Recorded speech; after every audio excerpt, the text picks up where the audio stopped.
These are members of Protective Security Industry Association, an association which brings together several security firms in Kenya, offering security to over 1.2 million guards and personnel in the country.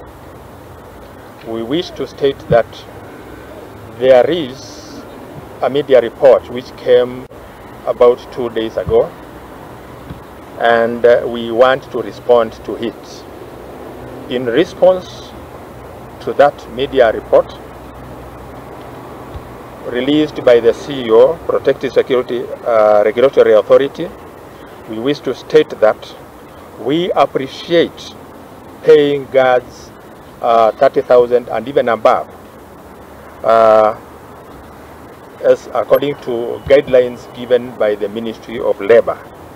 However, it is not the mandate of the Private Security Regulatory Authority to set guidelines on minimum wage.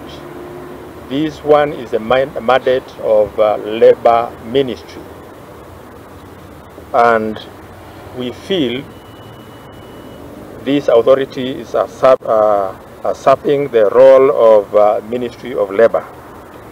It is expected the statement appearing in the media was a decision of PISRA board, properly constituted, and not one from a CEO or an individual from that authority. We wish to request the government to operationalize the Security Wages Council in order to come up with a proper way of paying the guards.